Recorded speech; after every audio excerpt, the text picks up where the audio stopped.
Bismillahirrahmanirrahim.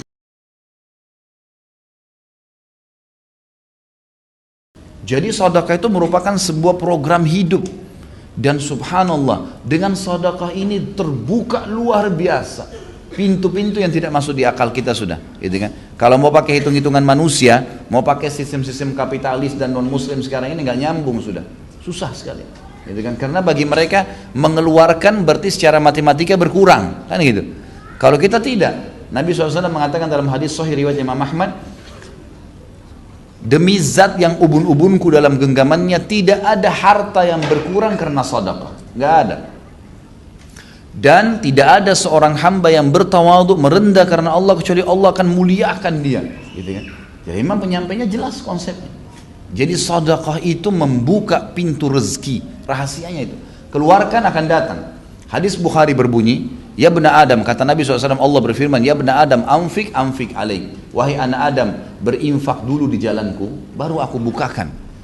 Coba kita bersedekah ini, dan sedekah ini nggak boleh setengah-setengah. Emang betul-betul harus yang terbaik. Ya, kita berikan yang terbaik. Bagaimana kita mengeluarkan di jalan Allah Subhanahu wa taala dengan tidak ada pamrih. Karena kita tidak bisa, teman-teman sekalian, mendapatkan ikan paus dengan pakai ya pancingan yang kecil. Untuk mendapatkan ikan paus, ikan yang besar, itu butuh kapal-kapal tanker yang besar, gitu kan? Artinya, korbankan sesuatu yang besar, akan datang yang besar.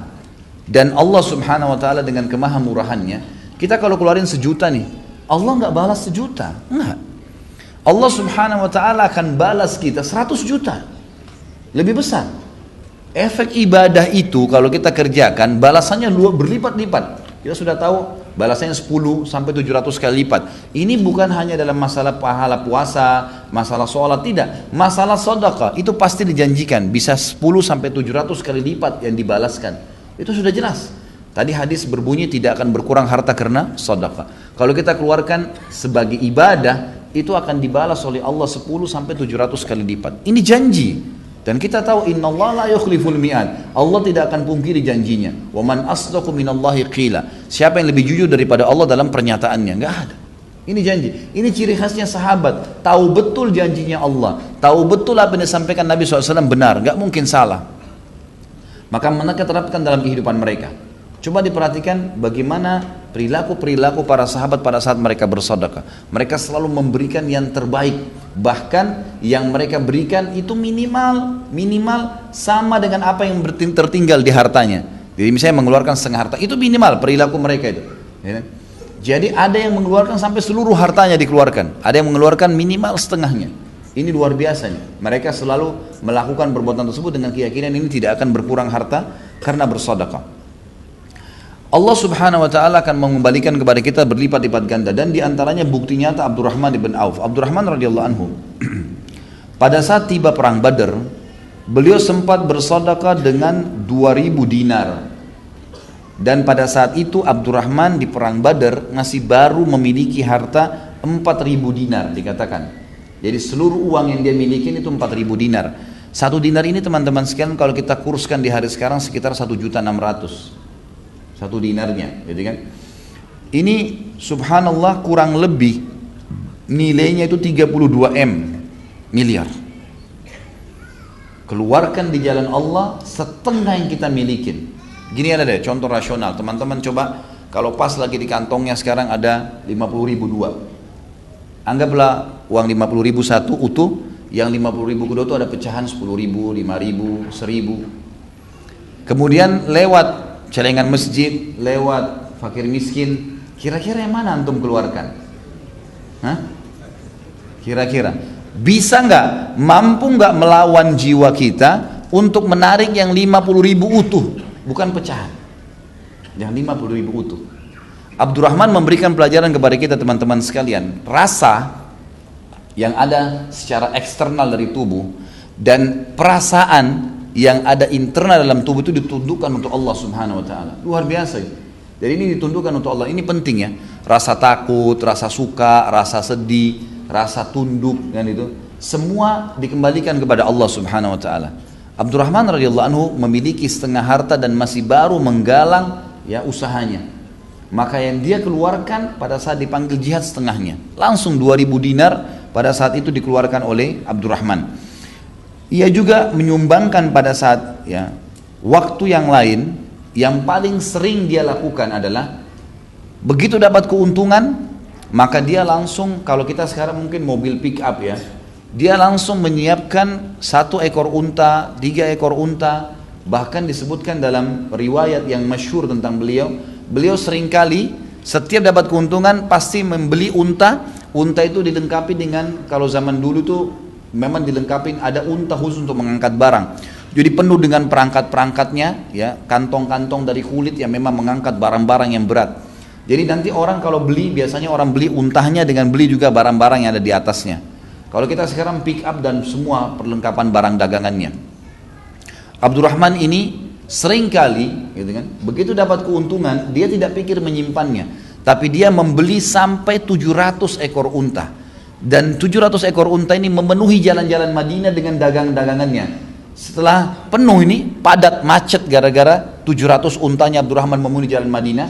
Lalu pegawainya salah satu mengiklankan, Abdurrahman mengiklankan untuk kalian, silakan ambil semaunya. Penuh, macet, padat jalan Madinah diiklanin. Sampai masyarakat Madinah dalam riwayat dikatakan menganggap harta Abdurrahman harta mereka sendiri. Karena Abdurrahman selalu, setiap orang datang mau utang diutangkan. Setiap ada orang datang mengeluh punya utang dilunasi. Dan setiap orang ada tidak pernah menolak. Orang mengatakan saya butuh ini langsung dikasih. Nggak pernah. Sampai masyarakat Madinah mengatakan kami makmur di sebelahnya Abdurrahman. Jadi sangat luar biasa. Mendatangkan 700 ekor unta dengan seluruh apa-apa yang ada di dalamnya, gitu kan? Itu kemudian dibagi cuma-cuma. Ini jalan, dan ini bukan 1-2 kali ya. Ini terus menerus. Pokoknya setiap ada duit langsung pembagian cuma-cuma. Saya melihat ini ada di Saudi ya. Kalau di Indonesia saya belum lihat. Subhanallah, ada teman saya di Jeddah cerita. Kebetulan saya waktu itu jalan dari Mekah ke Jeddah. Ada satu mobil tangki air, ternyata itu air zam-zam kayak kita biasa yang air dibeli 5.000 liter gitu kan. Ada mobil tangki dibeli. Nah ini orang ini ternyata terkenal kisahnya dan dia sudah meninggal. Semoga Allah rahmati. Orang ini ternyata diteruskan perilakunya oleh anak-anaknya. Jadi ada satu mobil tangki itu memang tidak terlalu kelihatan, tapi kalau diperhatikan pasti lihat. Mobil itu kalau setahu saya sampai hari ini masih ada. Mobil ini selalu dibayar oleh pemiliknya dari Jeddah ke Mekah khusus untuk mengambil air zam-zam. Kemudian ditaruh di pinggir jalan, itu siapa saja yang mau ambil air zam-zam silahkan. Tinggal bawa galonnya isi, ulang gratis. Jadi dia nggak usah jauh-jauh ke dekat air zam-zam dekat haram, tapi dia boleh ambil di situ. Masyarakat banyak ambil. Subhanallah, waktu orang ini meninggal, pemiliknya ini, itu ditemukan waktu itu lagi panas sekali Saudi sampai kering, tanah itu sampai pecah. Dan waktu mereka gali itu karena tidak ada air, itu keras sekali tanahnya. Subhanallah, waktu digali kuburannya basah, lembab, gitu kan, ada air. Ini contoh, dan saya lihat ini perilaku yang tidak ada di negara kita, subhanallah. Bagaimana mereka membagi-bagi cuma-cuma. Di musim haji itu sudah biasa. Saya pernah waktu tahun 92, ya. Waktu itu saya masih SMA. Kemudian saya di Madinah, saya sama sepupu saya, kebetulan ada sepupu saya dari Makassar, sama-sama saya kuliah di sana dulu, sekolah di sana. Waktu itu musim haji, saya bilang sama dia, ayo kita haji aja berdua. Kan dari Madinah dekat, naik bus, kemudian coba kita haji. Waktu itu saya bercanda sama dia, kita haji umum sajalah, ya. Kita melihat fenomenanya seperti apa. Tidak ada bus, nggak ada kemah, nggak ada bekal makanan. Waktu itu beasiswa masih belum keluar. Uang di kantong itu sekitar 200 real saya pegang. Bayar bus 80-an kalau nggak salah waktu itu. 60 real kita bayar bus. Sisanya ini untuk bekal nih. Maka yang saya lakukan, saya sama-sama masuk sampai ke Mina. Kemudian di Mina kami jalan kaki ke Arafah. Jadi ada memang disiapin untuk berjalan kaki gitu. Jauh tapi orang jalan kaki lebih cepat. Itu selama saya haji 6 hari teman-teman sekalian, dari Mina ke Muzdalifah, ke Arafah, Arafah ke Muzdalifah, Muzdalifah ke Mina lagi selama 4 hari sampai hari tasyrik. Saya tidak pernah ngeluarin 1 real pun untuk makanan dan minuman. Sepanjang jalan makanan dan minuman gratis. Sepanjang jalan. Subhanallah, di pinggir jalan tuh di musim haji penuh dengan kontainer-kontainer, gitu kan? Itu 1 kontainer isinya mungkin bisa jutaan dus susu, yang besar-besar kontainernya. Itu dibuka, mereka teriak, Sabilillah, Sabilillah di jalan Allah, mau jemaah haji pada ngumpul, dikasih, lempar-lemparin, sampai habis. Besok datang lagi kontainer baru, begitu terus setiap hari. Kita kalau haus tinggal ketuk, buka, minta dikasih. Makanan, orang yang bawa makanan dimasak sendiri di rumahnya, nasi dan banyak sekali. Subhanallah, orang kalau haji jalan itu di sana itu hidup lah, gitu. Makan minum semuanya, dan itu sepanjang jalan di mana-mana ada yang bagi buah-buahan, ada yang bagi minuman, ada yang bagi macam-macam, gitu kan. Dan ini perilaku yang luar biasa nih, yang mungkin memang masih belum ada di kita, gitu ya. Subhanallah, untuk membagi buka puasa saja kita kadang-kadang di jalan tuh masih sedikit sekali, padahal pahalanya besar, gitu kan. Saya coba kemarin suruh pegawai saya, ayo Ramadan di depan restoran aja buka, kasih orang-orang yang lewat. Itu orang sempat heran, ada bagi air sama kurma saja, sama apa yang bisa dibagi. Ini cuma-cuma ya, nggak dibeli. Ya iya, cuma-cuma dikasih. Mereka heran kenapa ada orang berbuat seperti itu, gitu. Padahal sebenarnya itu perilaku yang sederhana. Bagaimana dengan Abdurrahman tuh? Unta lengkap dengan seluruh barang-barang dagangannya, gitu kan? Sebagian ahli sejarah coba lebih dalam membahas, satu ekor unta itu bisa mengangkat beban sekitar 60, minimal 60 kilo di kanan dan 60 kilo di kiri, jadi 120 kilo beban. Ada yang mengatakan ada jenis unta bisa mengangkat sampai 200 kilo, 400 kilo barang barang kebutuhan ya, kemudian itu dibagi cuma-cuma, habis sudah. Jadi sedekah itu program hidup, luar biasa ya. Nah, ini hal-hal mendasar yang mesti kita tahu teman-teman sekalian. Dan ingat, ini perilaku sehari-hari, jadwal sehari-hari. Saya pernah sebutkan bagaimana Syekh bin Baz itu memberikan makan 600 orang di pagi, siang, dan 600 orang di malam hari. Selalu di depan rumahnya dipasang AC, dibuka sufra, pokoknya orang sudah tahu ini orang makan di sini nih. Gratis, tukang sapu jalan, apa segala datang mampir, gitu. Itu luar biasa. Maka perilaku-perilaku seperti ini yang masih belum ada, padahal ini perilaku yang baik sekali. Kemudian beliau seringkali begitu untung dagangan, gitu kan, langsung menghabiskan pada saat itu keuntungannya. Ini perilaku Abdurrahman. Dalam kisah riwayat yang sahih disebutkan, beliau pernah mendapatkan 1 peti emas keuntungan, 1 peti emas keuntungan dagangan. Jadi ini selalu tiap hari bersedekah, tiap hari berdatang. Dia bilang sama istrinya, waktu istrinya tanya, kenapa kau kepikiran? Apa yang pikir apa Abdurrahman? Dia bilang, saya kepikiran nih, 1 peti emas ini saya belum pernah dapat untung sebanyak ini nih. Lalu apa yang kau ingin lakukan? Dia bilang, saya ingin sedekahkan. Ya. Perhatikan ini ummahat kita di sana di belakang, akhwat kita. Ini suaminya mau sedekah, keuntungan 1 peti emas. Kita ini kalau keuntungan 10 juta saja sudah mau antri di bank, gitu kan? Sudah antri panjang pun siap, yang penting bisa nabung. Subhanallah. Ini datang keuntungan 1 peti emas, mau disedekahin semua. Ini sedekah. Program pertama sedekah, bukan beli makanan, bukan beli baju. Istrinya juga tidak bilang sebentar, jatah saya mana? Enggak. Saya mau beli emas dulu, saya mau beliin dulu, enggak. Sedekahkan. Ini riwayat sahih menyebutkan waktu disedekahkan oleh Abdurrahman sama istrinya malam itu habis, besok datang 2 peti keuntungan. Enggak masuk di akal. Produk yang sama, jumlah yang sama, harga yang sama, untungnya double. Gimana tuh? Hitungan matematika nggak masuk, sudah, nggak bisa. Datang 2 peti, dalam riwayat dikatakan Abdurrahman sedekahkan. Hari ketiga datang 3 peti. Terus begitu. Terus makin banyak sedekahkan, makin banyak datang. Dalam Islam, sedekah sama dengan kaya. Itu kata kuncinya. Ya. Jadi jangan malah terbalik. Ini penting sekali. Dan sedekah itu makin banyak datang. Responnya harus begitu. Dan datangnya bukan setimpal dengan yang kita keluarin 1 juta datang 1 juta, enggak. Keluarin 1 juta datangnya 100 juta. Itu harus dengan keyakinan. Jadi teman-teman sekalian, materi seperti ini bukan, antum jangan datang di sini, ikhwah dan akhwat, ini datang cuma testimoni, mau tes saja. Majelis ilmu enak enggak ya? Rame-rame di Blok M dingin ada AC-nya, bukan itu. Ini bukan seremoni, bukan datang ngerame-ngeramein karena diajak teman. Oh sahib ana aja, bukan.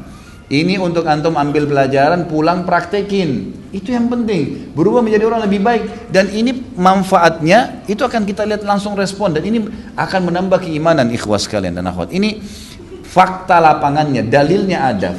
Contoh historinya, ini yang sedang kita bahas ada. Sedekah akan mendatangkan kekayaan. Itu jelas sekali. Jelas sekali. Maka kenapa kita masih ragu dengan masalah-masalah seperti ini? Abdurrahman bin Auf pernah kedapatan oleh beberapa masyarakat Madinah itu membagi-bagi di jalan 40.000 dirham. Bagi-bagi cuma-cuma. Datang dia pokoknya keluar dia bagi-bagi. 40.000 dirham itu sama dengan 2,2 M. Nah, dibagi-bagi. 2,2 M dibagi-bagi, coba bayangkan, gitu kan? Gak bisa nyambung dengan kita ini gimana, tapi luar biasa. Dan dia Abdurrahman dari nol ya, dari tidak punya baju tadi, baju cuma di badan, gak punya istri, jual cangkul pinjam sama orang. Tapi Allah Azza wa Jalla buktikan apa yang dia janjikan benar. Abdurrahman begitu dapat sedekah dulu. Sampai saya bilang tadi konsep dasarnya lebih penting mereka sedekah daripada makan. Ini luar biasa ini. Ya. Abdurrahman juga pernah membagi-bagi danahnya, harta yang dia miliki, begitu dapat keuntungan dari dagangannya, 40.000 dinar. Kalau tadi 40.000 dirham. Ini 40.000 dinar lebih banyak, itu kurang lebih 6,4 M. Dibagi-bagi, habis semua. Sedekah ini bukan tanggung-tanggung ini.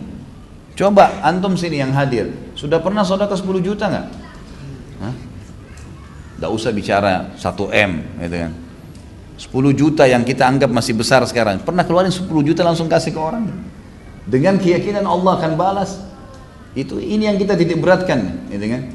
Jadi perhatikan baik-baik bagaimana dilakukan oleh Abdurrahman ini. Imam Az-Zahabi rahimahullah berkata, Abdurrahman ibn Auf adalah orang kaya yang selalu bersyukur. Dan syukurnya adalah dengan mengeluarkan sedekah, selalu. Sementara Uwais Al-Qarni adalah orang yang miskin dan sabar. Ini ada bahasan sendiri nanti tabi'in tentunya. Kemudian sedangkan Abu Dzar dan Abu Ubaidah adalah ahli zuhud, orang yang terkenal mendahulukan akhirat. Tapi saksi bahasan Abdurrahman dipuji oleh Imam Az-Zahabi bahwasanya terkenal dari kisahnya dia adalah orang kaya yang bersyukur. Tentu khilaf di antara ulama ya tentang kedudukan orang kaya bersyukur dengan orang miskin yang bersabar. Mana yang lebih afdal? Itu selisih panjang lebar khilaf di antara ulama siapa yang lebih afdal. Tapi kesimpulannya kalau saya lihat adalah orang kaya yang bersyukur lebih afdal, gitu kan? Karena dia mendapatkan ya pahala dari sedekahnya. Gitu kan? Sementara sabar dia masih bisa dapatkan juga. Dan orang miskin tidak bisa mendapatkan masalah sedekah. Dalam hadis Bukhari ada sahabat-sahabat yang datang dan berkata, ya Rasulullah, sahabat-sahabat kami yang kaya mendahului kami. Karena kami sholat, mereka sholat. Kami puasa, mereka puasa. Tapi mereka mendapatkan pahala plus karena memberikan kepada kami bantuan, sedekahnya, gitu kan? Lalu beritahukan kepada kami, kata para sahabat, amal yang kalau kami kerjakan bisa minimal menyamai pahala mereka. Kata Nabi SAW, rutinlah baca subhanallah 33, alhamdulillah, Allah Akbar 33, rutin baca itu. Mereka amalkan, ternyata sahabat-sahabat Nabi yang kaya dengar, gitu kan? Mereka datang kepada Nabi SAW, ya Rasulullah, kata orang-orang miskin datang lagi, ya Rasulullah, sahabat-sahabat kami yang kaya itu dengar juga amalan itu, dia amalin juga, kan itu. Maksudnya ini sekarang beritahukan lagi kami amal lain gitu. Kata Nabi SAW apa? Dzalika fadlullahi yu'tihi may yasha. Itu ya karunia Allah yang Allah berikan kepada siapa yang dia inginkan. Teman-teman sekalian, kaya bukan karena kerja di sebuah tempat yang mewah, kaya bukan menjadi pejabat negara, kaya dengan sedekah. Ini sedekah nih, keluarin di jalan Allah. Itu penyebabnya dan tidak ada hitungan matematikanya nih, kayanya datang. Biar tidak punya usaha, rajin sedekah itu akan kaya. Itu sudah janji. Ini dari tadi saya teriak-teriak ini, kalau sampai keluar sebentar masih ada yang pelit, ini luar biasa. Kalau saya punya cambuk, saya cambuk. Oh iya, nggak bisa lagi. Ini sudah kata kunci rahasianya di situ. Sedekah dapat, gitu kan? Itu begitu. Kita kalau lagi makan satu bungkus makanan enak, coba beli satu bungkus yang sama, nilai yang sama, bawa siapa saja ditemu di jalan kasih, sedekahin langsung. Nilai seperti apa yang kita kasih itu luar biasa. Ada kepuasan diri, pahalanya ada, dan penyebab datangnya rezeki. Dan kalau kita kasih satu bungkus di jalan Allah, Allah nggak kasih kita satu bungkus, teman-teman sekalian. Bisa sebulan antum ditraktir sama teman-teman nanti. Balasannya efeknya besar. Karena semua ibadah yang kita kerjakan itu efek balasannya dari Allah besar. Coba sholat duha. Kata Nabi SAW, di dalam tubuh manusia ada 360 sendi. Setiap hari harus manusia sedekah sebagai tanda syukur kepada Allah. Dan 2 rakaat sholat duha menggantikan sedekah 360 sendi. Berimbang nggak? 10 menit sholat, gitu kan? Atau 5 menit sholat dengan sedekah untuk 360 sendi. Berapa harganya sendi kita ini? Kalau satu sendi rusak, sendi jari aja, coba tanya teman-teman kalau ada yang dari medis nih, berapa kira-kira? 1 juta?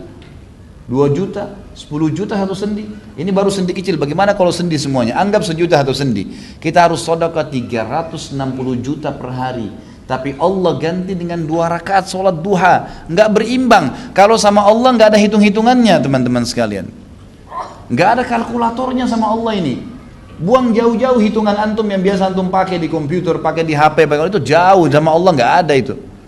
Dalam hadis Muslim, siapa yang puasa sehari di jalan Allah, sunnah atau wajib, Allah jauhkan dia dari neraka 70 tahun. Nggak berimbang puasa sehari dengan 70 tahun, nggak bisa. Sama dengan memberikan makan 1 bungkus, memberikan 1 lembar baju, bukan seperti itu balasannya, berlipat-lipat datang. Sedekah penyebab kaya, bukan ijazah, gitu kan? Ini harus difahamin. Berapa banyak orang jadi sarjana miskin, minta-minta di jalan, gitu. Tapi ini sedekahnya yang harus dihidupkan. Kemudian kita lihat di sini, ia juga membagikan hartanya untuk veteran Badr. Di satu waktu Abdurrahman bilang, iklanin, saya mau khusus yang masih hidup dari yang pernah ikut Badr. Jadi Badr ini punya kelebihan sendiri teman-teman sekalian ya. Karena orang Badr, orang yang ikut perang Badr ini termasuk Abdurrahman punya manaqib di sini, punya kelebihan karena beliau hadir di Badr. Khusus orang Badr itu yang pegang bukunya ada di halaman 446 ya. Allah Subhanahu wa taala berfirman, "I'malu ma syi'tum ya, faqad ghafartu lakum," kata Allah. Berbuatlah semau kalian karena aku telah mengampuni dosa-dosa kalian. Semua yang hadir di Badr diampuni dosanya.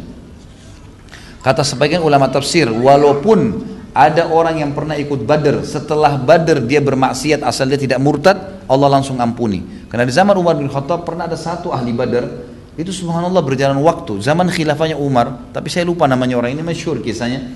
Kemudian dia mabuk, sempat lalai, mabuk di Irak. Ya. Ketahuan, si fulan mabuk. Umar bin Khattab menerapkan orang mabuk 80 jerat dicambuk. Gitu kan. Waktu Umar disampaikan si fulan pernah hadir di Badr, mabuk, kata Umar jangan dicambuk. Kata mereka, kenapa mungkin anda beda-bedakan? Dia bilang, bukankah kalian dengar firman Allah, wa qul i'malu ma syi'tum faqad ghafartu lakum? Allah sudah bilang untuk ahli Badr, semua yang pernah hadir berbuat semau kalian Allah sudah ampuni, khusus Badr nih.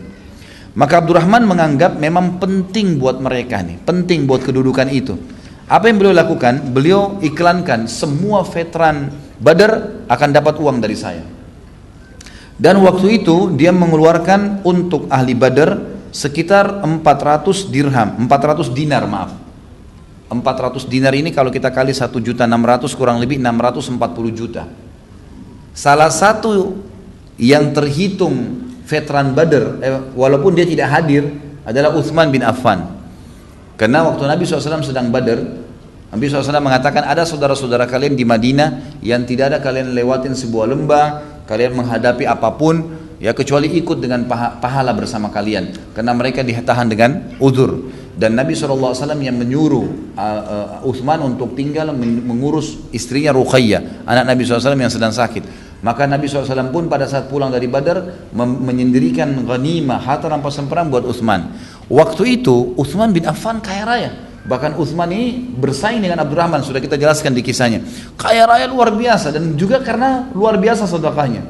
Waktu Abdurrahman memberikan bagi-bagi untuk 100 orang veteran, berarti Utsman masuk. Dan waktu itu Utsman kaya raya. Utsman juga terima. Orang-orang tanya, wahai Utsman, kenapa anda terima uangnya Abdurrahman? Artinya 400 dinar ini nggak ada nilainya buat anda, sudah luar biasa triliunan uangnya gitu kan. Untuk apa ambil lagi? Apa kata kesaksian Abdurrahman ya? Dia mengatakan uangnya Abdurrahman adalah uang yang halal, suci, bersih dan berkah. Ini tidak ada, uangnya Abdurrahman nggak ada syubhatnya, jangankan haram, syubhat nggak ada. Maka saya mau menikmatin uang halal itu luar biasa. Sampai Utsman bin Affan pun mengambilnya. Di sisi yang lain, Abdurrahman terkenal suka membebaskan setiap hari 31 budak rutin. Budak ini mahal ya, manusia. Sekarang ini budak ada di Mauritania. Informasi saya dapat dari teman-teman di Saudi, satu-satunya negara yang masih ada budak turun-temurun. Dan mereka biasanya teman-teman di Saudi itu kalau mau membayar kafarah, denda, kan kalau orang berhubungan suami istri di siang hari Ramadan, dendahnya itu bebasin budak. Kalau nggak bisa puasa 2 bulan berturut-turut, kalau nggak bisa maka dia memberikan makan 60 orang miskin. Baik. Di sini bebasin budak itu ada sebagian LSM di Saudi yang mengeluarkan uang, dan saya dapat informasinya itu 10.000 real. Kalau kita sekitar mungkin 35 juta sekarang ya. Itu dibayar nanti dibebasin budak, dan orang-orang Mauritania itu biasa kalau datang haji mereka didampingi dengan budak-budaknya. Ada banyak turun-temurun dari zaman dulu ini, gitu kan, yang belum dibebasin maka mereka tetap dalam keterbudakan, itu dibebasin 10.000 real. Jadi kalau kita hitung 35 juta ini tiap hari dia keluarkan kali 31, itu 1 miliar lebih gitu. Uang yang dikeluarkan gitu. Banyak sekali ya, uang yang dikeluarkan sama dia untuk bebasin budak. Kemudian juga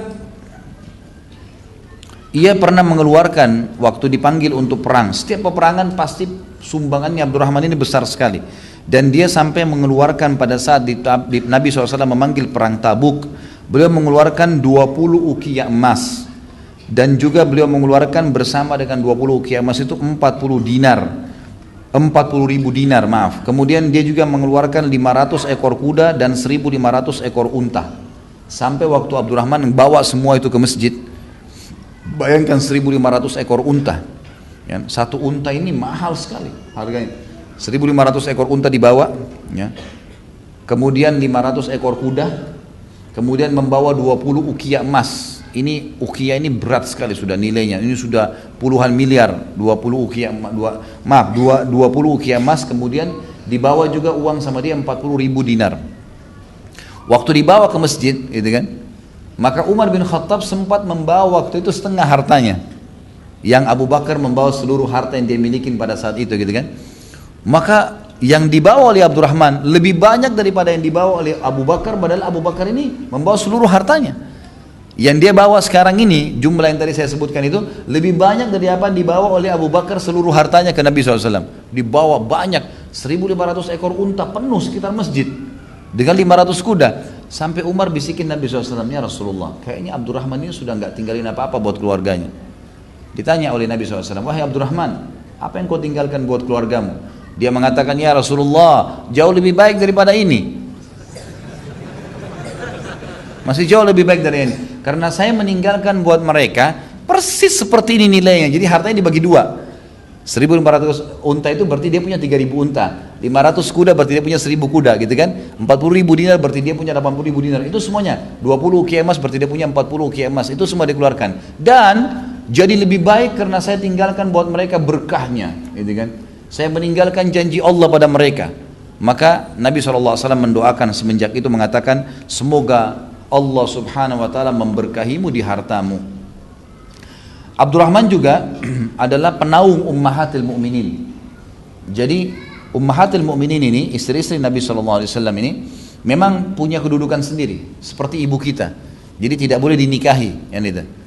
Pernah ada sahabat yang mengatakan, nanti kalau Nabi SAW meninggal, niatnya baik awalnya, kalau Nabi SAW meninggal, saya akan menikahi salah satu istri Nabi. Niatnya maksudnya supaya mungkin dia pikir seperti umumnya sahabat, karena sahabat biasa ada yang mati syahid dinikahi oleh sahabat yang lain istrinya, karena ini istri Nabi mungkin punya berkah plus gitu ya. Maka yang terjadi turun ayat Al-Quran yang menegur bahwasanya tidak boleh, karena ummahatil mu'minin itu istri Nabi adalah ummahatil mu'minin, itu adalah ibu kita, hukumnya seperti ibu. Jadi Aisyah pun waktu Nabi SAW meninggal itu masih banyak sahabat ya, masih banyak sahabat ya, Aisyah masih muda ya, masih di bawah 30 tahun, dan masih banyak sahabat yang berminat untuk menikahi, sedangkan yang sudah tua saja nikah, apalagi ini. Lalu turun ayat Al-Quran mengingatkan masalah itu, tidak boleh menikah dengan ummahatil mu'minin. Dan Nabi SAW menyebutkan secara khusus untuk orang yang memang mengurus istri-istri Nabi ini. Beliau mengatakan khairukum li ahli min ba'di. Dan ini hadis disebutkan ya oleh Imam Tirmidzi dan juga disahihkan oleh beliau, yang berarti sebaik-baik kalian adalah orang yang paling baik terhadap istri-istriku setelah aku meninggal ya, dan ini hadis sahih. Dan ini artinya siapa yang mengurus mereka, menaungi mereka. Lalu pada saat itu waktu Abdurrahman mendengar pernyataan Nabi SAW tadi, Abdurrahman lalu menjual kebunnya waktu Nabi masih hidup nih. Kalau nanti sudah meninggal, maka kalau saya sudah meninggal, yang mengurus kalian orang yang paling baik. Sebelum Nabi SAW meninggal, Abdurrahman langsung pada saat mendengar hadis ini menjual sebuah kebun yang sangat luas, dan hasil kebun itu adalah 400.000 ya, dinar. Ya, ini 400.000 dinar ini besar sekali. Saya lihat dulu di sini, kalau kurang lebih hitungannya itu yang saya tulis 400.000 dinar itu sekitar 640 miliar rupiah. Kebun itu dijual harganya karena luasnya gitu kan. Lalu dia bagi semuanya ke ummahatil mukminin, khusus buat istri-istri Nabi saja, gitu kan. Ini yang dilakukan. Dan Abdurrahman bin Auf setelah meninggalnya Nabi SAW terus menaungi ummahatil mukminin, ya. Dan selain ini istri-istri Nabi juga ada hadis Nabi yang berbunyi, siapa yang mengurus janda-janda, gitu kan, dan anak-anak yatim, maka mereka sama dengan mujahid di jalan Allah. Maka Abdurrahman bin Auf menemani ummahatil mukminin pada saat haji, kemudian memenuhi kebutuhan-kebutuhan rumah mereka. Pokoknya semua yang membutuhkan ummahatil mukminin ini semua dipenuhi oleh Abdurrahman radhiyallahu anhum. Nabi SAW juga bersabda, sesungguhnya orang yang mengasihi kalian pada saat mengumpulkan istri-istrinya, orang yang sangat jujur dan dermawan, lasadiqul bar. Ini pujian dari Nabi SAW waktu Nabi masih hidup. Lalu Nabi bilang, menyebutkan setelah itu, ya Allah, berikanlah Abdurrahman bin Auf minuman dari mata air salsabil di surga. Hadis sahih riwayat Imam Ahmad. Jadi dari hadis ini ternyata Nabi SAW sudah tahu yang akan menaungi istri-istri nanti yang lebih banyak adalah, yang paling banyak adalah Abdurrahman. Pada saat beliau meninggal dunia, beliau sempat meninggalkan 4 orang istri, dan masing-masing istri mendapatkan 80.000 dinar harta warisan, ya, 80.000 dinar atau sama dengan 12,8 M. Ini yang harta ditinggalkan untuk masing-masing istri. Perlu teman-teman tahu, istri itu kalau punya anak, seseorang muslim meninggal, punya istri dan punya anak. Kalau punya anak, maka si istri mendapatkan 1/8 dari harta, gitu kan? Maka di sini 1/8 berarti 12,8 M setiap istri dapat, kan dia punya 4 orang istri. Itu kalau dikali 4, karena 4 masing-masing dapat 12,8 M, itu berarti jumlahnya sekitar 51,2 M. Ini 1/8 hartanya, karena memang istri dapat 1/8. 1/8 itu 51,2 M itu dibagi 4. Jam berapa ini? Hah? 11/4. Ya, nanti ingatin kalau sudah mau duhur, ya. Kalau saya ngomong ini memang akhirnya berhenti-berhenti. Ya. Masya Allah. 5,2 M, 51,2 M. Ini uang yang diberikan kepada istri-istri warisan saja, gitu kan? Berarti Abdurrahman bin Auf memiliki 8 kali lipat dari ini harta yang dia milikin, gitu kan? Jadi kalau kita hitung total hartanya itu bisa mencapai 40 sekian, ya, bahwa di atas triliunan uangnya dia. Dan ini subhanallah sebagian ahli ulama mempertemukan ini dengan orang-orang terkaya di zaman sekarang, gitu. Orang terkaya di zaman sekarang itu kalau mau dipertemukan dengan harta Uthman bin Affan, dengan Abdurrahman bin Auf, ini cuman 1/1 dari 1/10 lah, ya, dari uang yang dimiliki oleh mereka. Abdurrahman bin Auf, kata penulis buku yang sedang kita bedah tentunya ini, sangat memahami firman Allah Subhanahu wa taala, dan ini perlu saya sebutkan karena memang ini dalil yang menguatkan apa yang sedang kita bahas. Firman Allah Subhanahu wa taala di dalam surah Al-Imran ayat 92. A'udzu billahi minasyaitonir rajim, lan tanalul birra hatta tunfiqu mimma tuhibbun wa ma tunfiqu min syai'in fa innallaha bihi alim. Yang artinya, kalian tidak akan pernah mendapatkan kesempurnaan balasan kebajikan, pahalanya maksimal, sampai kalian menginfakkan apa yang paling kalian cintai. Dan apapun yang kalian infakkan, tentu hal itu sungguh Allah mengetahuinya. Ya. Al-Imran 92. Maka Abdurrahman pada saat turun ayat ini sangat memahami dan akhirnya dia mengamalkan. Semua yang terbaik menurut dia dikeluarkan di jalan Allah terlebih dahulu. Sampai-sampai kalau ada makanan yang dimiliki dan dia sangat gemar, maka dia akan mengeluarkan dari makanan itu terlebih dahulu kepada orang lain sebelum dia memakannya. Sampai pada tingkat itu. Jadi kalau kita tarik ke dalam semua kehidupan, mungkin kalau dia beli baju, dia suka dia keluarkan baju yang sama dulu, itu kan baru dipakai sama dia. Terus begitu dalam segala hal. Pokoknya hidupnya sedekah. Intinya itu. Juga Abdurrahman memahami sekali kata penulis buku At-Taubah 111 yang bunyinya A'udzu billahi minasyaitonir rajim. Innallaha ashtara minal mu'minina anfusahum wa amwalahum bi anna lahumul jannata yuqatiluna fi sabilillahi fayaqtuluna wa yuqtalun wa'dan 'alaihi haqqan fit taurati wal injili wal qur'an wa man awfa bi ahdihi minallah fastabshiru bi bai'ikumul ladzi bay'atum bi wa dzalika huwal fawzul 'azim. Sesungguhnya Allah membeli dari orang-orang mukmin. Allah membeli dari kita diri dan juga harta mereka dengan balasan surga untuk mereka.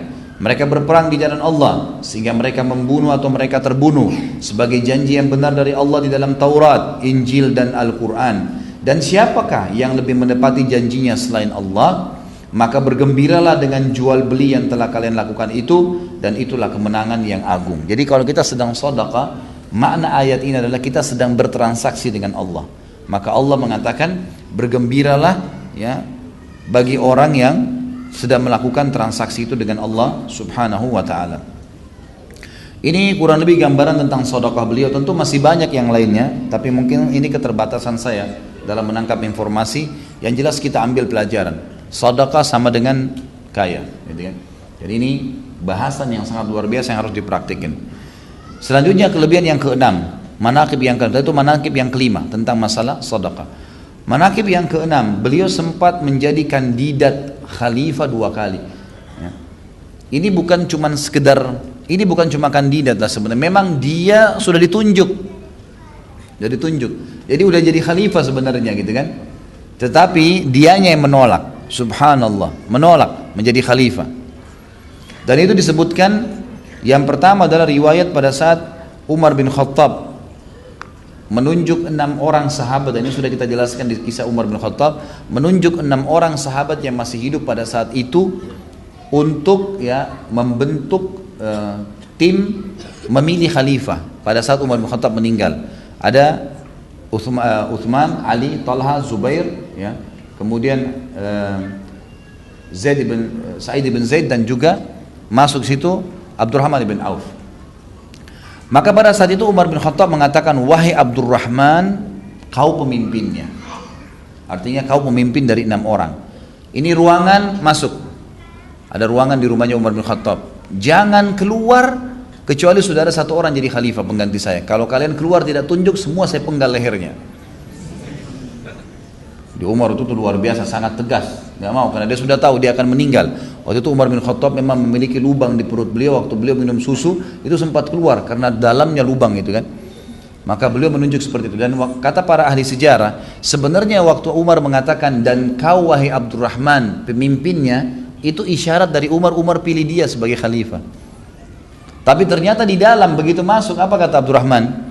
Duduk, buka majelis, saya telah ditunjuk oleh Amirul Mukminin sebagai pemimpin kalian dalam majelis ini, dan saya sudah mengundurkan diri, saya nggak mau ikut. Jangan tunjuk saya pokoknya, kalian berlima saja. Langsung nolak duluan. Padahal kalau dia mau, maaf tadi bukan Sa'id bin Zaid, tapi yang masuk adalah Sa'ad bin Abi Waqqas. Ya. Sa'ad bin Abi Waqqas ini sepupunya Abdurrahman. Kata para ahli sejarah, kalau seandainya Abdurrahman pada saat itu punya ambisi jadi khalifah, itu sudah selesai. Dia kalau dia mengatakan saya memilih diri saya, yang 5 orang pasti milih dia udah. Karena orang semua tahu siapa dia gitu. Atau kalau dia ambisi, dia nolak, dia akan tunjuk Sa'ad bin Abi Waqqas, juga sahabat Nabi yang mulia. Nanti setelah Abdurrahman ini insya Allah bulan depan kita akan bahas tentang Sa'ad bin Waqqas. Sahabat juga yang luar biasa. Tapi dia ada ciri khas yang menonjol yang lain ya. Dia menonjol dengan keberaniannya. Dialah nanti yang memimpin pasukan 12.000 pasukan menembus merutuhkan semua Persia dengan 250.000 pasukannya. Itu kita bicara masalah semangat jihadnya. Itu luar biasa memang. Dia bisa tunjuk sepupunya. Tapi ternyata subhanallah tidak, dibiarkan. Maka Abdurrahman memberikan instruksi, cobalah saling mengingat kelebihan kalian dari Nabi SAW. Maka 5 orang sahabat saling nunjuk. Saya dengar pernah Uthman begini, Nabi SAW bersabda. Uthman mengatakan saya pernah dengar Ali begini. Ali mengatakan saya pernah Talha begini. Siapa si Zubair begini. Sa'ad begini. Saling nunjuk satu sama lain nih, supaya temannya jadi khalifah. Itu luar biasa. Kalau kita sekarang sikut-sikutan, gitu kan. Siapa yang mau jadi pemimpin? Pokoknya semuanya halal, yang penting jadi raja. Lupa kalau hari kiamat tanggung jawabnya luar biasa. Satu orang masyarakatnya tidak lapar, maka sudah cukup menghabisin semua tuh timbangan amal solehnya hari kiamat. Itu nggak gampang. Bodoh sekali orang kalau mau buru-buru berebut. Bagaimana kalau 10 orang yang lapar, 100 orang yang lapar, nyiapin musuh hari kiamat? Abdurrahman sangat faham masalah itu.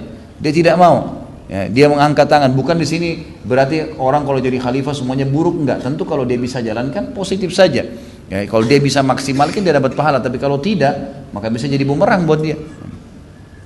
Baik, itu yang pertama. Yang kedua, Abdurrahman menolak pada saat di zaman Utsman bin Affan. Dan ini kalau teman-teman pegang bukunya di halaman 451 sampai 452. Di situ ada riwayat disebutkan Abdurrahman bin Azhar rahimahullah, ini seorang tabi'in tentunya. Ini sekretarisnya Utsman bin Affan atau Utsman bin Affan jadi khalifah. Bahwa Utsman mengeluhkan mimisan di akhir hidupnya, sempat keluar darah dari hidungnya dan beliau khawatir meninggal. Maka dia pun memanggil Humran. Utsman berkata kepadanya, tulislah surat untuk Abdurrahman sebagai penerusku sesudahku. Langsung ditunjuk. Dan pada saat itu kalau khalifah nunjuk nggak ada yang bisa nolak. Udah. Abu Bakar tunjuk Umar, langsung dipilih oleh kaum muslimin. Karena khalifah ini dianggap orang-orang yang baik semuanya. Maka dia bilang, tulis surat, Abdurrahman jadi pengganti saya. Maka Humran menulis surat lalu pergi menemui Abdurrahman. Humran berkata kepada Abdurrahman, bergembiralah. Abdurrahman bertanya, apa itu? Humran bilang, sesungguhnya Utsman bin Affan telah menetapkanmu sebagai penggantinya setelah dia. Kamu pasti jadi khalifah udah ditulis suratnya. Lalu Abdurrahman berdiri menghadap kiblat di masjid Nabi, di antara rumah dengan kiblat dengan mimbar Nabi. Jadi masjid Nabi SAW yang sekarang orang bilang dengan Raudhah. Lalu dia berkata, ya Allah, jika karena penunjukan Utsman kepadaku untuk memegang perkara ini, kalau memang betul aku akan jadi khalifah, maka matikanlah aku sebelum waktunya. Gak mau jadi khalifah. Setelah itu bertahan 6 bulan saja, Utsman masih hidup, Utsman belum meninggal, maka Abdurrahman pun meninggal dunia. Nggak jadi. Jadi beliau meninggal tahun 32 Hijriah, gitu kan? Utsman bin Affan meninggal tahun 37 Hijriah. Jadi pada saat ini sudah masih jauh ini, masih 4-5 tahun sebelum Utsman meninggal sudah mau ditunjuk dia. Dia sudah minta agar Allah matikan. Subhanallah, dia menolak. Kata Imam Az-Zahabi, termasuk perbuatan terbaik Abdurrahman ialah ia menarik diri dari perkara khilafah pada saat musyawarah di zaman Umar bin Khattab. Abdurrahman memilih untuk umat siapa yang disepakati oleh ahlul halli wal aqd. Ini maksudnya kelompok ya, yang tadi untuk tim untuk bermusyawarah itu dikenal dengan ahlul halli wal aqd. Di sini Abdurrahman berupaya dengan sangat baik guna menyatukan umat kepada Utsman. Seandainya Abdurrahman berambisi dalam hal ini, niscaya dia memilih untuk dirinya sendiri atau dia akan memberikan kepada sepupunya dan orang yang paling dekat dengannya, itu Sa'ad bin Abi Waqqas. Jadi ini sebuah kelebihan yang luar biasa. Baik. Yang ketujuh, beliau sangat tawadhu. Tawadhu berarti merendah, ya. Jadi di sini kita perlu ketahui juga ya, dalam Islam beda sekali dengan konsep ya orang-orang non-muslim. Bukan orang jalan mengangkat, membusungkan dadanya, membunyikan suara sepatunya, gitu kan, menunjukkan kehebatan jam tangannya, merek celananya, itu dianggap hebat dalam Islam. Itu terhina. Karena kata Nabi SAW, siapa yang dalam hatinya ada seperti biji sawi dari kesombongan tidak akan cium bau surga, bukan masuk, cium aja enggak. Sebaliknya, siapa yang bertawadhu justru merendah karena Allah, jalan biasa sajalah, bukan juga terlalu bungkukkan badan, tidak, jalan biasa saja, tidak ada kesombongan di situ, kecuali Allah akan tinggikan kedudukannya. Jelas dalam hadis ini dikatakan siapa yang tawadhu sekali untuk Allah, Allah tinggikan derajatnya di surga, terus sampai dia akan dicatat sebagai orang yang menghuni surga yang tertinggi Firdaus. Abdurrahman bin Auf ini memiliki sifat tawadhu yang sudah masyhur. Beliau memiliki ribuan budak, ribuan pegawai, dan ada ribuan pegawai, ada ribuan budak. Budak ini selalu dibeli sama Abdurrahman, beli 1000 budak, 2000 budak, kemudian tiap hari dibebasin, tiap hari dibebasin. Jadi amal soleh buat dia, dibebasin terus gitu. Dia kalau lagi jalan sama budak-budaknya, lagi jalan di Madinah, kata para sahabat, kami tidak bisa bedakan Abdurrahman dengan budak-budaknya. Bajunya sama, jalan sama-sama dengan mereka, gitu kan. Subhanallah, kadang-kadang orang baru jadi direktur perusahaan, itu pun bukan perusahaannya dia. Sudah luar biasa. Nggak boleh jalan dia, kalau belum nggak boleh pegawainya jalan di situ, gitu kan. parkir mobilnya harus khusus. Mohon maaf, saya sekalian ingatkan, ini subhanallah banyak sekali pemimpin kita sekarang, semoga Allah berikan hidayah. Saya tidak singgung siapapun ya, lagi macet dia boleh jalan duluan. Bagaimana ini? Dari mana hukumnya itu? Subhanallah, gitu kan? Bukankah sebenarnya pemimpin itu dalam agama dikatakan khadimul ummah? Mereka itu sebenarnya pembantu-pembantu umat, pembantu masyarakat. Mestinya mereka justru membuat itu hilang macetnya, gitu kan? Baru kemudian mereka jalan, harusnya begitu. Ini enggak, malah dimarahin, malah ditegur, malah di ini. Ya, kadang-kadang ada mobil orang yang dipukul karena nggak mau pindah, agar dia lewat. Subhanallah, ini bagaimana ini gitu? Ini hilang tawadhu'nya, bahkan bisa terbawa dalam unsur kesombongan, gitu kan? Berbahaya sekali. Abdurrahman terkenal dengan ciri ini juga. Kemudian kelebihan yang ke-8, Nabi SAW pernah sholat di belakang beliau. Dan ini terjadi pada saat perang Tabuk. Tentu Nabi SAW ya, sebagai Nabi itu selalu jadi imam. Selalu jadi imam. Gitu kan? Dan tradisi di dalam kehidupan Nabi SAW, Abu Bakar, Umar, Uthman, Ali, Khulafaur Rasyidin ini, itu pemimpin pasti jadi imam 5 waktu sholat dan juga menjadi khatib Jumat. Selalu. Gitu kan? Mestinya idealnya presiden kita ini itu menjadi imam di Istiqlal setiap 5 waktu sholat. Mestinya dalam Islam begitu. Subuh, duhur, asar, maghrib, isya. Gak bisa ngaji ya, jangan dipilih mestinya. Harus bisa ngaji. Karena harus jadi imam. Gitu kan? Contoh dari Nabi SAW itu selama hidup beliau jadi imam. Kemudian juga Abu Bakar begitu, Umar begitu, Uthman begitu, Ali begitu, Khulafaur Rasyidin. Dan Nabi mengatakan berpeganglah pada sunnahku dan sunnah Khulafaur Rasyidin setelahku. Saya ajak teman-teman nonton kriteria pemimpin. Ada ceramah saya di YouTube itu, 2 jam saya bicara masalah itu dan bagaimana ciri-ciri pemimpin dalam Islam. Tapi yang jelas, ya, pernah Nabi SAW di perang Tabuk di sholat subuh, ternyata beliau memperbaharui uduk beliau. Maka beliau pun keluar dari kemah cukup jauh, dan zaman dulu tuh orang tidak ada kamar mandi, WC di dalam rumah, apalagi dalam perjalanan di kemah ya. Jadi orang keluar ke padang pasir. Nabi SAW punya hajat, kemudian beliau perbaharui uduknya. Waktu beliau kembali karena mungkin lama dan ini di dalam peperangan ya, dalam peperangan Tabuk, maka orang-orang menunggu, khawatir subuh lewat, menyuruh Abdurrahman maju jadi imam. Maka Abdurrahman pun akhirnya maju jadi imam. Dan pada saat itu ada sahabat-sahabat Nabi yang lain. Abdurrahman yang ditunjuk oleh sahabat-sahabat umumnya. Abdurrahman pun jadi imam. Ternyata Nabi SAW datang, itu sudah masbuk 1 rakaat. Nabi ikut di saf belakang. Begitu selesai salam, sahabat-sahabat salam, mereka melihat Nabi SAW berdiri, mereka semua bertasbih. Subhanallah, ini takut salah nih. Gimana caranya Nabi yang tidak jadi imam, gitu kan? Begitu Nabi SAW salam, Nabi berdiri lalu Nabi mengatakan ahsantum, benar yang kalian lakukan, udah benar. Tapi ini ulama memberikan sebuah kelebihan sendiri buat Abdurrahman karena dia jadi imam. Jadi tidak ada orang yang sembarangan bisa jadi imam ya, di belakang itu Nabi yang sholat, karena pasti Nabi yang jadi imam. Makanya dalam hadis tentang Imam Mahdi juga kan disebutkan itu kelebihannya, karena nanti Nabi Isa akan sholat jadi makmum di belakangnya. Kemudian yang ke-9 kelebihannya adalah beliau seorang faqih. Beliau sangat faham tentang hukum-hukum agama, dan cukup banyak hadis-hadis yang disebutkan dari Abdurrahman. Di antaranya hadis yang masyhur tentang orang kalau lupa jumlah rakaat, gitu kan. Hadis ini kalau yang pegang bukunya ada di halaman 444 ya. Di halaman 444 itu ada disebutkan hadisnya. Saya sebutkan hadisnya di sini. Waktu itu Ibnu Abbas berkata, ia berkata, kami duduk bersama Umar, lalu dia berkata kepadaku, kepada Umar berkata kepada Ibnu Abbas radhiyallahu anhu ajma'in, apakah engkau mendengar sesuatu dari Rasulullah sallallahu alaihi wasallam di mana beliau memerintahkan seseorang muslim ketika dia lupa dalam sholatnya, apa yang harus dia lakukan? Aku menjawab, kata Ibnu Abbas, padahal Ibnu Abbas ini adalah seorang ulama dikenal dengan hibrul ummah ya. Artinya memang ulamanya umat ini. Aku menjawab, tidak demi Allah.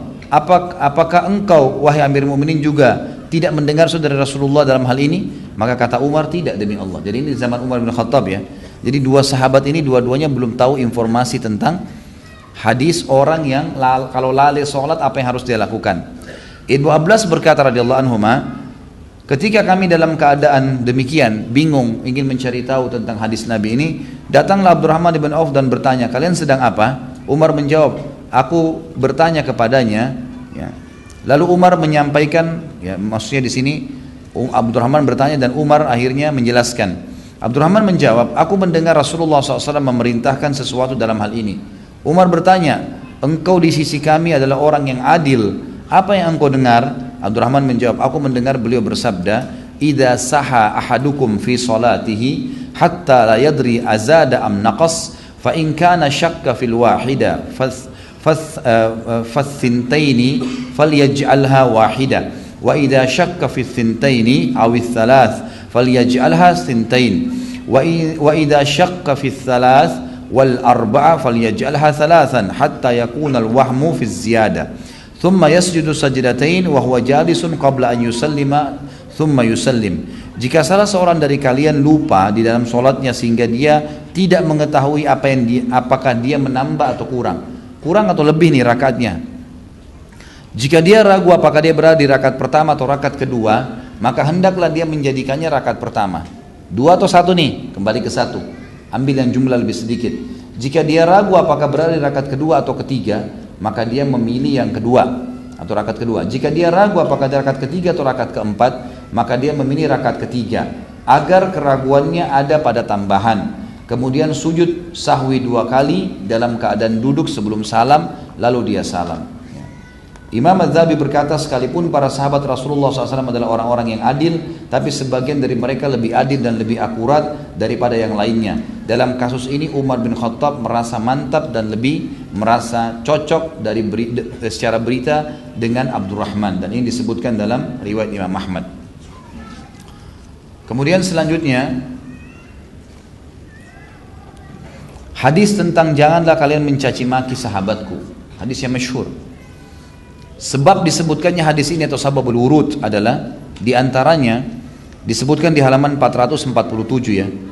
Ini bagaimana Nabi pernah terjadi Khalid bin Walid radhiyallahu anhu, sahabat Nabi mulia, nanti ada bahasan juga tentang beliau. Pernah terjadi perselisihan pendapat dengan Abdurrahman. Pernah. Ini sebenarnya Khalid bin Walid tidak mencaci maki Abdurrahman ya. Tapi terjadi perselisihan sehingga akhirnya orang berselisih satu sama lain, Khalid bin Walid sempat mengangkat suara depan Abdurrahman. Maka waktu Nabi SAW dengar, Nabi sebutkan di dalam hadis riwayat Bukhari, la tasubbu ahadan min ashabi fa inna ahadakum law anfaqa mithla uhudin dhahaban lam yudrik mudda ahadihim wala nasifa. Jangan mencaci maki salah seorang dari sahabatku. Seandainya salah seorang dari kalian berinfak emas seperti Uhud, niscaya ia tidak menandingi 1 mud, 1 genggam tangan, bahkan separuhnya dari sedekah mereka. Padahal kita lihat di sini Khalid bin Walid sahabat Nabi juga. Tapi Abdurrahman bin Auf dianggap sahabat Nabi yang awal, ya, yang awal. Maka kita lihat di sini Nabi SAW menyebutkan tentang persahabatan Abdurrahman, kesaksian Nabi. La tasubbu ashabi bertanda kesaksian persahabatan, dan kita lihat fadilahnya melebihi Khalid bin Walid. Juga dalam hadis yang lain Nabi SAW mengatakan di dalam hadis riwayat Al-Bazzar, dan juga riwayat ini dianggap semuanya thiqah. Bahkan hadis ini diriwayatkan Imam Muslim, kata Nabi SAW, da'u li ashabi au usayhabi fa inna ahadakum law anfaqa mithla uhudin dhahaban lam yudrik mudda ahadihim wala nasifa. Tinggalkan para sahabatku dan para sahabat kekasihku atau sahabat-sahabatku walaupun mereka muda, karena jika salah seorang dari kalian berinfak emas seperti Uhud, niscaya tidak bisa menandingi 1 mud atau dari separuh mud dari apa yang mereka sedekahkan. Kemudian yang ke-11 kelebihan Abdurrahman adalah Abdurrahman membebaskan tanah, lalu kemudian beliau mengajak semua pedagang tadi yang awal saya sebutkan ini untuk memakainya tanpa bayar sewa, dan akhirnya ia berhasil membuat pasar bagi pedagang yang mau sukarela membayar, maka diterima, dan ternyata Abdurrahman mendapatkan berlipat ganda keuntungan dari situ.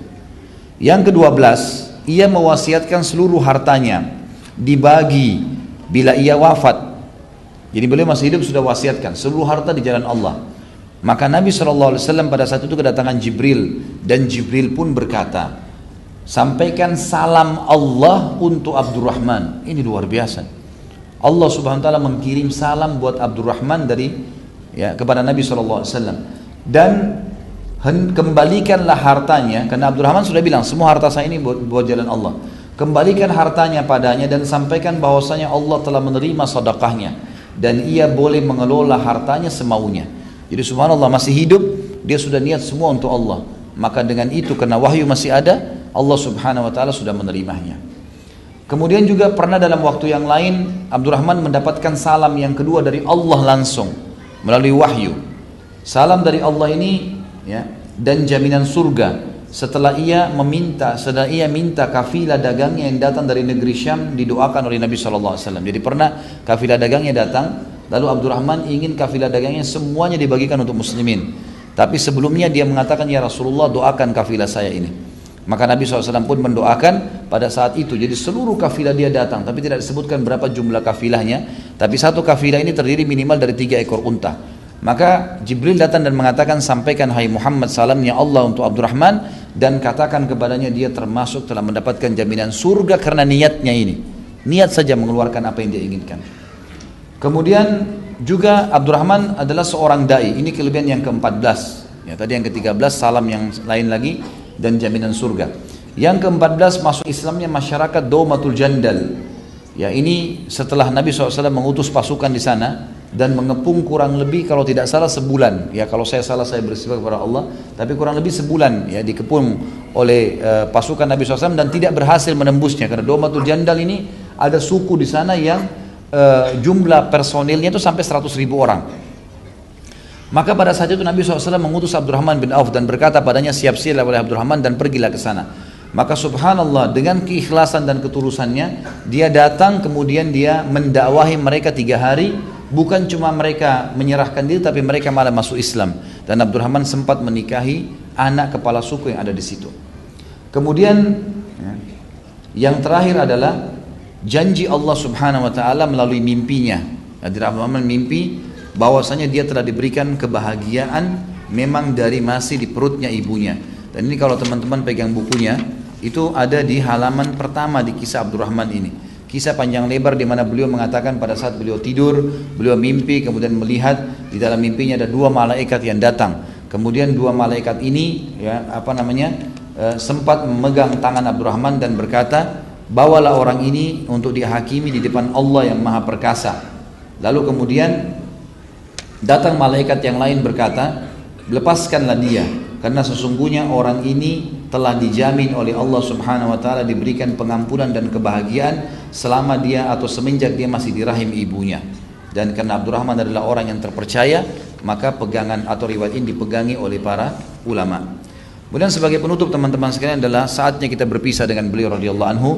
Dan kisah beliau ini tidak bisa selalu saja nyaman untuk diikutin, selalu saja nyaman untuk didengar gitu kan. Insya Allah ceramah yang seperti ini coba nanti antum ulangi lagi pada saat sudah di-upload nanti, diulangi, didengar lagi, makin kita dengar makin nyaman gitu.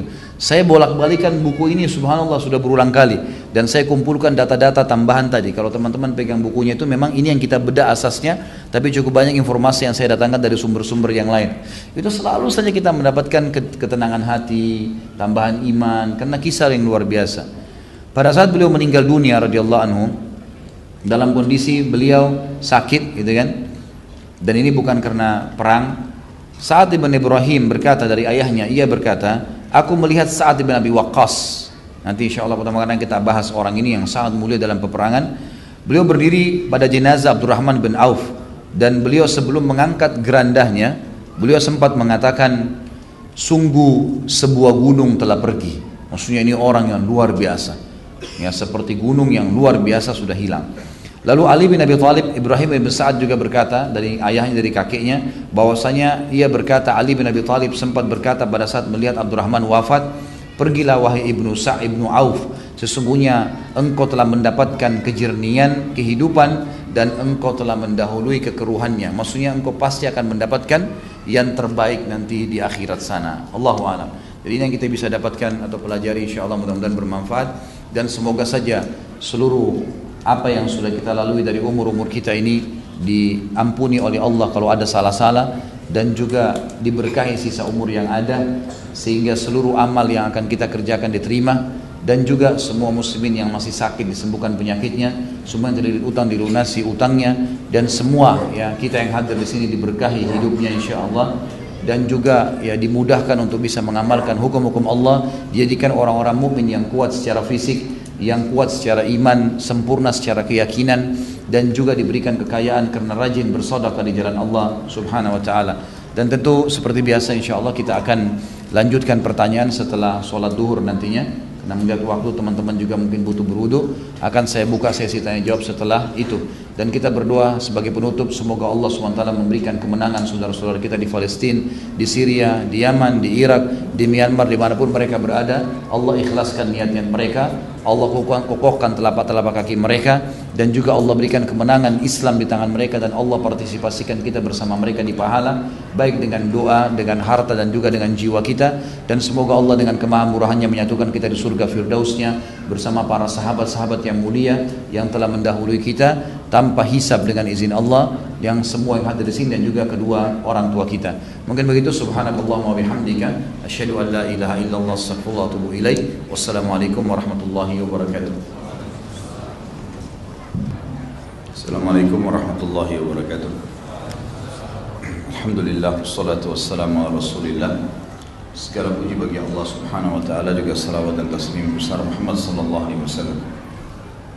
Sudah. Pertanyaan jangan ditambah lagi. Cukup. Ini bisa sampai subuh kita nggak pulang. Mohon penjelasannya mengenai Sa'ad bin Rabi' yang menawarkan istrinya untuk Abdurrahman bin Auf. Apakah istrinya tidak tersinggung? Karena istri itu manusia, Ustaz, bukan barang. Terima kasih. Beginilah kalau kita masih berbicara perasaan bukan karena Allah. Tadi kan sudah saya bahas masalah itu. Jadi Sa'ad bin Rabi' bukan seperti yang Anda bayangkan, langsung aja menceraikan istrinya. Dia akan tawarkan kepada Abdurrahman dan dia akan tawarkan kepada istrinya. Sesuatu yang rasional. Dan di sini penawaran pertama kepada Abdurrahman, karena dia melihat Abdurrahman adalah orang yang beriman kepada Allah, seorang yang hijrah, tidak punya pasangan hidup, dia punya 2 orang istri. Dia akan tawarkan, karena ini adalah sebuah penawaran yang positif, bukan berarti dia mau anggap seperti barang dagangan. Dan pada saat istrinya nggak setuju misal, tentu saja istrinya punya hak untuk tidak menikah dengan temannya dia, gitu kan. Tapi ini sebuah bukti yang kita ambil adalah pelajarannya bagaimana ketulusan Sa'ad bin Rabi' dan bagaimana ya kemuliaan jiwanya Abdurrahman bin Auf. Itu yang dimaksud. Kita ambil pelajaran dari kisahnya. Karena memang ternukilnya kisah-kisah para sahabat kepada kita itu untuk diambil pelajarannya, dan pelajarannya jelas di sini, gitu kan? Bahwasanya bagaimana mereka saling menawarkan kebaikan karena Allah Subhanahu wa taala, dan bagaimana Abdurrahman menolak masalah itu. Bagaimana agar kita bisa yakin akan rezeki seperti Abdurrahman bin Auf? Ilmu. Kata kuncinya ilmu. Seringnya hadir di majelis ilmu akan memunculkan keimanan. Tangga agama kita ilmu dulu. Hadir majelis ilmu non-stop. Setiap ada kesempatan, kalaupun tidak hadir maka dengarkan melalui audio, apalah ya media yang bisa kita lakukan. Sekarang bisa di-download gratis, bisa didengar dari HP kita. Luar biasa, banyak sekali caranya. Ilmu. Seringnya mendengarkan ilmu yang benar sesuai dengan wahyu akan mendatangkan iman. Iman akan mendongkrak kita beramal saleh. Jadi karena adanya ilmu akan muncul keimanan dan keyakinan. Kalau sudah muncul ini maka akan secara otomatis terdongkrak kita beramal saleh. Tentang sifat afaf dari Abdurrahman bin Auf, menolak pemberian saudara Ansar, apakah tidak menyakiti perasaan si pemberi? Bagaimana dengan hadis menyenangkan saudara untuk menerima pemberiannya? Tentu saja tidak menyakiti, karena memang Abdurrahman bin Auf tahu bobot penawaran Sa'ad bin Rabi'. Ini bukan main-main penawarannya, setengah harta dan 1 orang istri. Ya. Tentu saja ini karena kemuliaan jiwa Sa'ad radhiyallahu anhu, karena ketulusannya dalam bersaudara karena Allah. Maka dia menanggapi itu positif, gitu kan? Dia menolaknya karena dia tahu lebih besar masalahnya untuk menolak pada saat itu. Pasti ya akan mengurangi harta Sa'ad, pasti akan mengurangi juga istrinya yang sudah ada 2 orang pada saat itu. Maka Abdurrahman pun menolak karena tahu kadar bobotnya, gitu kan? Beda, jangan antum samakan dengan ditawarkan segelas air atau ditawarkan sepotong kue. Coba beda, tentu berbeda. Jadi di sini tidak sama sekali tidak menyakiti hati atau perasaan si pemberi di sini Sa'ad bin Rabi' radhiyallahu anhu. Mana yang didahulukan, sedekah atau bayar hutang? Namun hutangnya masih bisa dibayar nanti. Tentu membayar hutang wajib ya. Membayar hutang wajib. Jadi begini, jangan difahamin sedekah itu berkisar di masalah duit saja. Sedekah kan luas ya, memberikan pakaian, makanan, uang, ya, apa saja. Saya sarankan teman-teman jangan tambah pertanyaan ya. Ini udah banyak nih, didengarin dulu. Mungkin saja pertanyaan yang Anda tanya ini sudah ada nanti di sini. Itu pun saya tadi sortir di belakang banyak sekali bertanya yang kemana-mana bahasannya. Ini banyak masalah rumah tangga, banyak masalah bagaimana mendidik istri jadi solehah, bagaimana saya keluar ke pengajian tanpa izin dengan suami. Ini bahasan masalah rumah tangga. Saya sarankan kembali ke tema saya manajemen rumah tangga Islami. Sudah ada di upload Tablik Akbar di Malang, itu sudah ada insya Allah di Wesal TV, di YouTube ada, dan juga ada di ceramah kita di web. Itu bisa dilihat, insya Allah akan dapat jawabannya nanti. Jadi utang itu wajib. Bahkan kalau kita punya kemampuan tidak boleh ditunda. Kata Nabi SAW, matlul ghani dhulmun. Menunda pembayaran utang bagi orang yang kaya, sudah mampu maksudnya, maka itu kezaliman, gak boleh. Sedekah sifatnya umum. Maka kalau bertemu tepat waktu bayar utang dengan sedekah, tentu bayar utang didahulukan karena itu wajib. Sedekah hukumnya sunnah, gitu kan?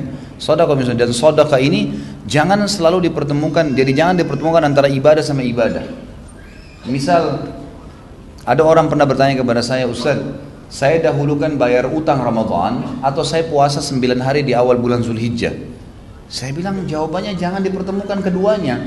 Bayar utangnya bayar utang Ramadan. Kalau puasa Zulhijjah yang akan masuk nanti insya Allah 14 September ini sampai 23 September nantinya, itu memang kita disunnahkan puasa. Ya sudah, puasa itu pada saat tiba waktunya kita puasa, jangan dihubungkan dengan utang. Sama dengan orang bilang saya akikah atau kurban dulu. Jangan dipertemukan antara dua hal ini, gitu kan? Lakukanlah semuanya, itu lebih baik. Ya, lebih baik kita melakukan akikah buat anak kita, dengan kita juga ada kelebihan rezeki berkurban. Tapi kalau tiba hari ke-7 anak kita lahir, akikahnya diwajibkan bagi orang tua dan tiba kurban, maka kita dahulukan akikah. Wajib didahulukan dari sunnah, gitu kan?